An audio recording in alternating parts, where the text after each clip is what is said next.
Something is coming. Something big.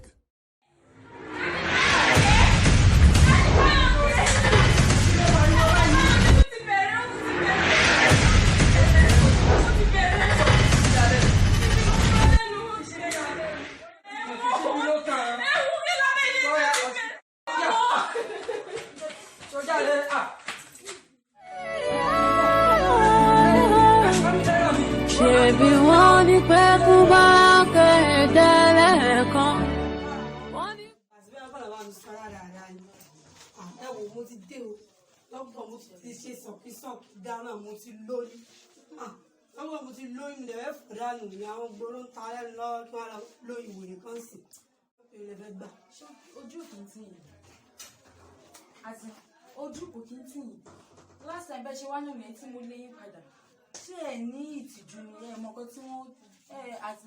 mo ṣe lẹ́kìnní kò wọ́n mi mo ṣe kejì kò wọ́n mi mo ṣe kẹta kò sí dórí ẹlẹ́kẹjọ kò wọ́n mi. ọ̀rọ̀ irú lẹ sọ ẹ dákẹ́.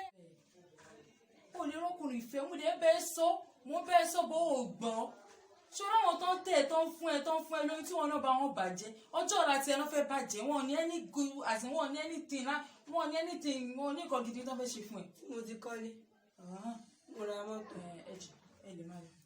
lọ́gbẹ́ ti ń dọwọ́ rú o ẹ lè máa lọ. ẹ tán náà nù ẹ ti ń dọwọ́ rú ti èyí mà.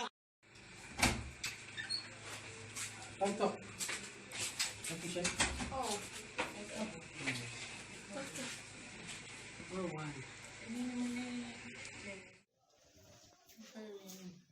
Dókítà báwo wà lára ọmọ tá a gbé wá? Ṣé rí ọmọ yẹn? Gbogbo test tá a ṣe lórí ẹ̀ kò sí anything tó ṣe. The first test kò sí anything tó ṣe. Second one kò show anything tó ṣe. But doctor, ìkọ̀rọ̀ ẹ̀ gan ya èmi gan lẹ́nu. ṣáre ti yá ni. Ẹ calm down. Ṣé wá di tẹ́bà máìdì nǹkan tí mo fẹ́ sọ yìí? Olórun nìkan. Ẹ pé bíbá iná láti jọba ẹ̀. But we travel lọ sí India láti lọ mọ̀ sí. So good bí àwọn spiritual thing ẹ̀ torí issue tó wà nílẹ̀ yìí. Eléyìí ti kọjá ordinary doctor. Ẹ jọ̀ọ́ báwo lẹ ṣe ní bá wa géètì wọn ìjọ? Mo ti pè nǹkan mo ti pè. Tí bá gbọ́ láyé yín dáadáa n tẹ́ ẹ̀ sọ fún wa ni pé ká tẹsẹ̀ níbọ̀ àbí báwo. Ẹ jẹ́ kó rẹ̀ mí mo ti bá yín pè tó ní ọ̀tún lọ rí náà tó bá ti dé màá mọ bó ṣe máa rìn bó ṣe máa wá sí bó ṣe máa wá sọ́dọ̀ yín ẹ máa wò ló máa bá yín set everything out ẹ kó mo sọ fún yín lẹ́yìn pé ìyẹn ó mú spiritual mọ̀ ṣe má rọ̀ kékeré àti ẹ̀ fọ́kàn ìbàdàn. Dókítà ṣé káwá lọ gbé e nígbà káwá. No problem o. Kò ní kú. No problem. Ṣé ká lọ gbé báyìí ká máa gbé lọ àbí ká fi sílẹ̀?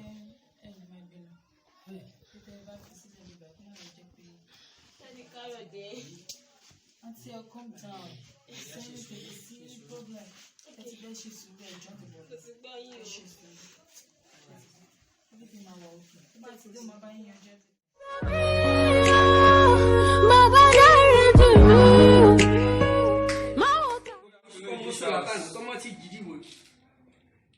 I am Dr. Smith.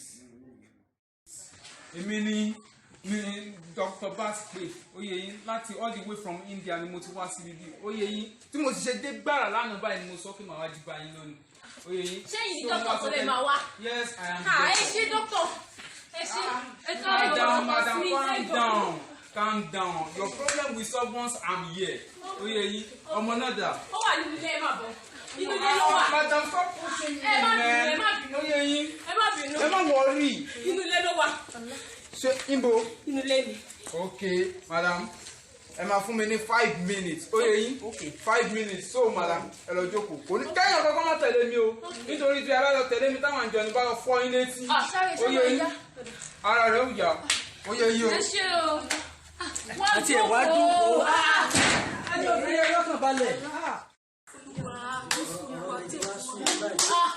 Olúwa ṣàánú mi. Ìlọ́kùn wá láti ojú India. Màá ní.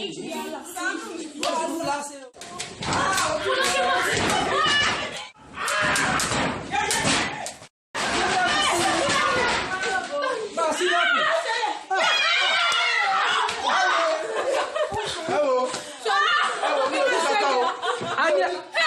ẹ jókòó. Dókítà Adé ẹ jókòó.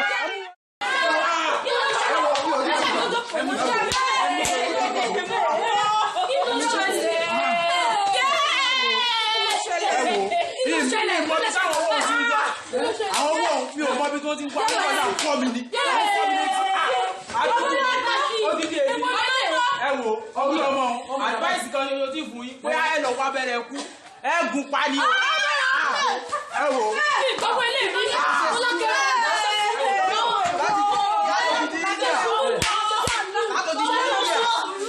Ẹ wo ẹ lọ pa ni o.